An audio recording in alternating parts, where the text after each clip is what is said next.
শুনছেন সবসময় ভূতের গল্প। ঘড়িতে সময় রাত 11:59। শুরু হয়ে গেল ভূতের গল্প। ভূতের গল্পে আপনাদের সবাইকে স্বাগতম জানাচ্ছি। আমি বিশাল সিডর। আজকের আমাদের এপিসোড নাম্বার 2। তো এপিসোড নাম্বার 2টা আমরা একটু অন্যরকমভাবে সাজিয়েছি। এখানে আমরা আমাদের কিছু বন্ধুদের মেইল পড়ে আপনাদেরকে শোনাবো, তাদের কিছু ঘটনা আপনাদের সাথে শেয়ার করব। যদি ঘটনাগুলো শুনে আপনাদের ভালো লেগে থাকে তাহলে অবশ্যই লাইক, কমেন্ট এবং সাবস্ক্রাইব দিবেন। তো আমরা সরাসরি ঘটনায় চলে যাই। খালিশপুর, খুলনা থেকে মিহির আমাদেরকে লিখেছেন যে ভাইয়া, আমার একটা ঘটনা আছে, সেটা আমি আপনাদের সাথে শেয়ার করতে চাই। তো মিহির লিখছে যে ভাইয়া, আমি এবং আমার আরও 2 ফ্রেন্ড আমরা কলেজ শেষ করে একদিন বিকালে স্টুডিওতে যাই ফটো তোলার জন্য। তো স্টুডিওটা অনেক নামকরা স্টুডিও। তো সেখানে অনেক লোকের ভিড় ছিল বিধায় আমরা স্টুডিওর বাইরে ওয়েট করতেছিলাম কখন ফাঁকা হবে। তো আমরা বাইরে দাঁড়িয়ে 3 ফ্রেন্ড গল্প করছিলাম। গল্প করতে করতে হঠাৎ দেখি যে আমাদের স্কুল লাইফের স্কুলে থাকতে আমাদের স্কুলে টিচার ছিল একজন, তিনি রাস্তা দিয়ে হেঁটে যাচ্ছে। তো আমি দেখে আমার আরো 2 ফ্রেন্ডকে বললাম যে দেখ দেখ, স্যার যাচ্ছে রাস্তা দিয়ে হেঁটে। তোরা বললো হ্যাঁ স্যার যাচ্ছে, অনেকদিন স্যারের সাথে দেখা হয় না, চল গিয়ে কথা বলি। তো অন্য ফ্রেন্ড বলছে না থাক, পরে অন্য সময় স্যারের সাথে কথা বলবো, আজকে না। তো জাস্ট একটু পরেই তারা আবার দেখতে পেল তাদের সেই স্যার সেম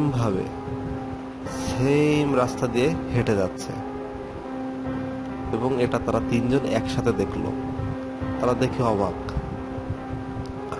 বলল কি ব্যাপার, স্যারকে এইমাত্র দেখলাম হেঁটে গেল, স্যারকে তো ব্যাক আসতে দেখলাম না, এবং নেক্সটে স্যার আবার একইভাবে হেঁটে যাচ্ছে। 1 মিনিটের ভিতরে এটা কিভাবে সম্ভব? তারা 3 জন ঘটনাটা নিয়ে একটু আলোচনা করতে লাগলো যে এটা কিভাবে সম্ভব, নাকি 3 জনই ভুল দেখলাম। একসাথে কি 3 জন ভুল দেখা যায় বা দেখতে পারি? তো তারা এটা মিলাতে পারলো না আসলে ব্যাপারটা কি। পরে তারা স্টুডিও থেকে ছবি তুলে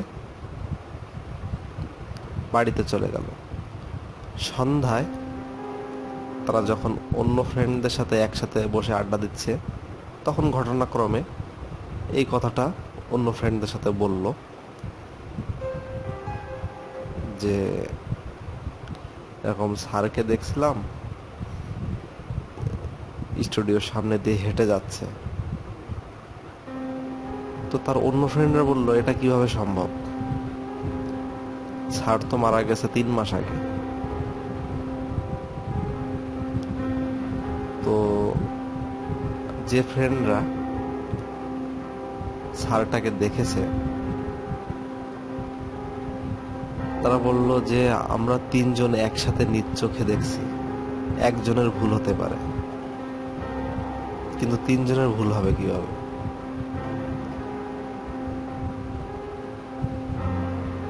তো তারা এই ঘটনাটা জানার পরে সত্যি সত্যি ঘাবড়ে গেল এবং মানসিক দিক থেকে অনেক দুর্বল হয়ে পড়ল। জাস্ট এটাই ছিল ঘটনা। মিহির, আপনাকে অনেক অনেক ধন্যবাদ আমাদেরকে ঘটনা শেয়ার করার জন্য।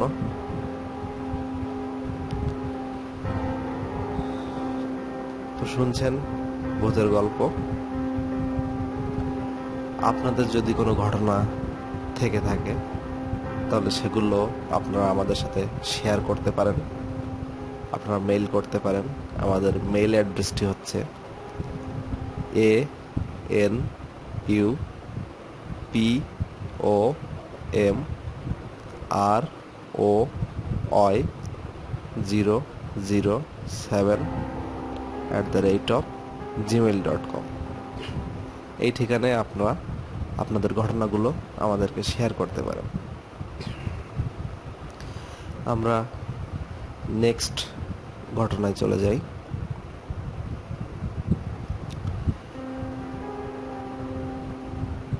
এটা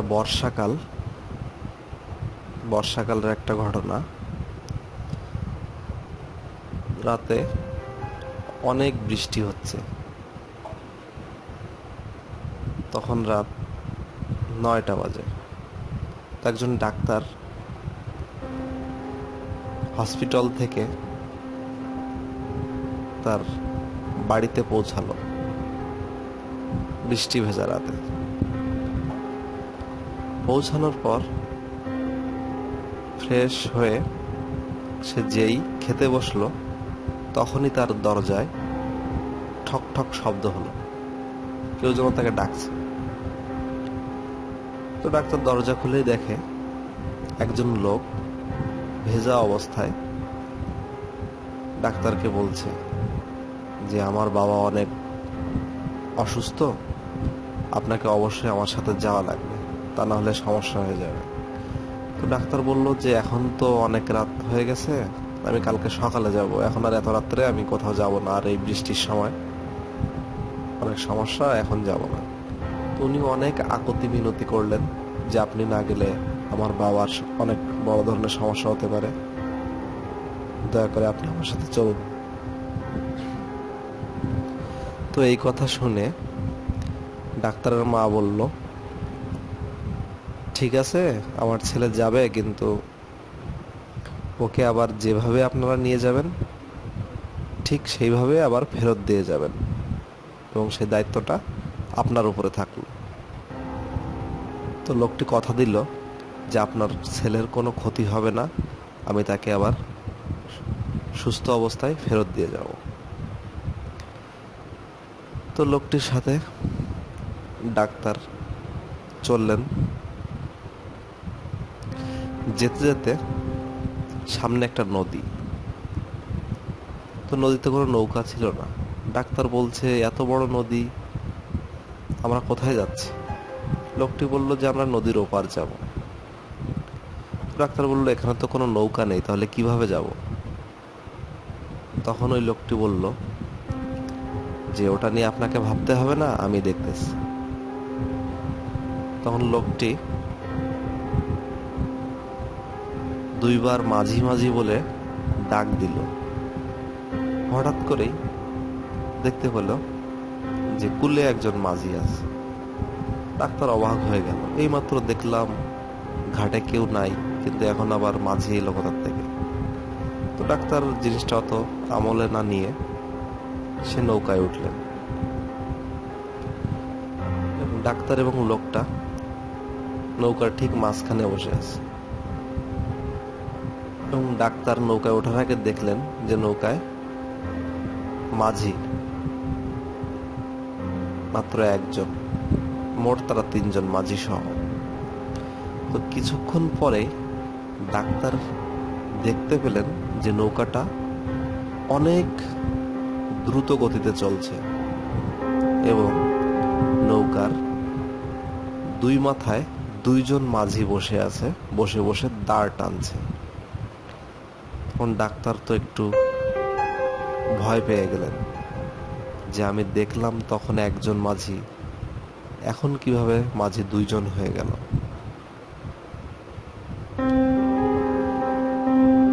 তো ডাক্তার ভয়ে সেই লোকটির দিকে তাকিয়ে থাকলো।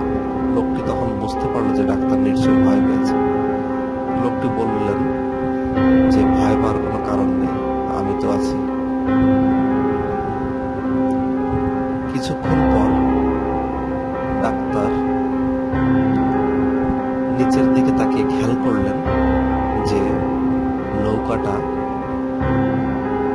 পানির উপর দিয়ে যাচ্ছে না, নৌকাটা যাচ্ছে শূন্যের উপর দিয়ে এবং অনেক গাছপালা, বন জঙ্গল এর ভিতর দিয়ে যাচ্ছে।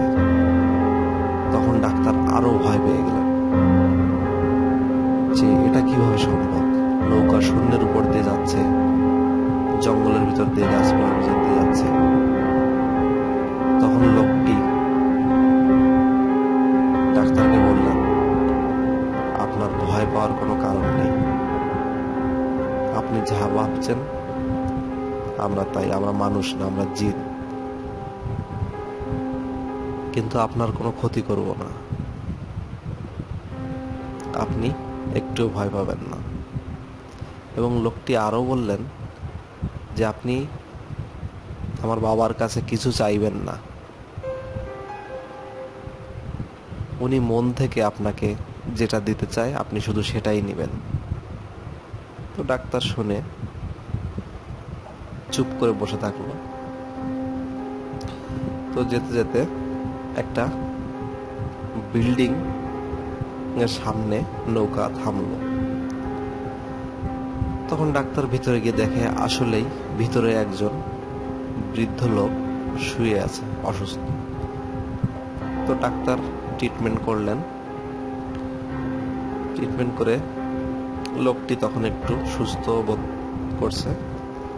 বৃদ্ধ লোকটি বললেন যে তুমি কি চাও বলো, তুমি যেটা চাও আমি তোমাকে সেটাই দিব, হীরা মণি মুক্তা সোনা দানা টাকা পয়সা যাই চাও না কেন আমি সেটাই তোমাকে দেব। তো ডাক্তার সেই বৃদ্ধ লোকটির ছেলের কথা শুনে বললেন যে আমি কিছু চাই না, আপনি খুশি হয়ে আমাকে যেটা দিবেন আমি সেটাই নিব। তো বৃদ্ধ লোকটি তখন একটি পাথরের আংটি ডাক্তারের হাতে পরিয়ে দিলেন এবং বললেন তোমার কোনোদিন টাকা পয়সার অভাব হবে না। তো এই বলে ডাক্তার বিদায় নিচ্ছেন এবং লোকটিও ডাক্তারকে এগিয়ে দেওয়ার জন্য নৌকায় উঠলেন। আবার সেই একইভাবে নৌকা দিয়ে তারা আসছে এবং ডাক্তার অনুমান করলো যে আসা থেকে যাওয়ার সময় যেন নৌকাটা অনেক দ্রুত স্পিডে, দ্রুত গতিতে চলছে এবং যাওয়ার সময় অনেক বাঘের আওয়াজ, শিয়ালের আওয়াজ, কুকুরের আওয়াজ এগুলা হচ্ছে। এবং যেতে যেতে কিছুক্ষণ পর অনেক বৃদ্ধ, তারপরে মহিলা, এদের কান্নাকাটি শোনা যাচ্ছে, চিৎকার চেঁচামেচি শোনা যাচ্ছে, বাঁচাও বাঁচাও এরকম শোনা যাচ্ছে। ডাক্তার শুনে তো প্রচুর ভয় পেল। তখন ডাক্তারের সাথে যে লোকটি ছিল, লোকটি বলল যে এগুলো শুনে ভয় পাবেন না এবং পিছনের দিকে আপনি কোনো সময় তাকাবেন না, তাহলে কিন্তু আপনার বড় ধরনের ক্ষতি হতে পারে। ডাক্তার এই শুনে চুপটি করে নৌকার ভিতরে বসে থাকলো। কিছুক্ষণ পর ডাক্তার অনেক বিকট আওয়াজ শুনতে পেল, মনে হচ্ছে যে ঘূর্ণিঝড়ের মতো আর কি, সমস্ত গাছপালা ভেঙে চুরে একাকার হয়ে যাচ্ছে। ডাক্তার তখন আর নিজেকে ট্যাকেল দিতে না পেরে ডাক্তার জায়গায় অজ্ঞান হয়ে গেল। পরে ডাক্তারের যখন জ্ঞান ফিরল,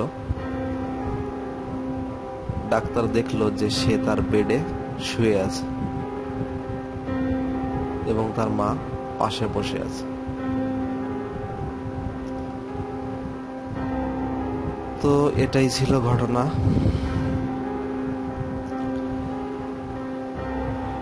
আপনারা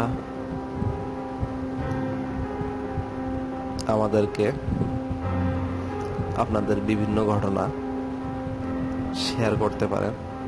সেগুলো আমরা নেক্সট এপিসোডে আপনাদের পড়ে শোনাবো। তো আমরা এখন ছোট্ট একটি বিরতি নেব। বিরতির পরে আবার আমরা গল্পে ফিরে যাব। তো আমাদের সঙ্গে থাকুন। ধন্যবাদ।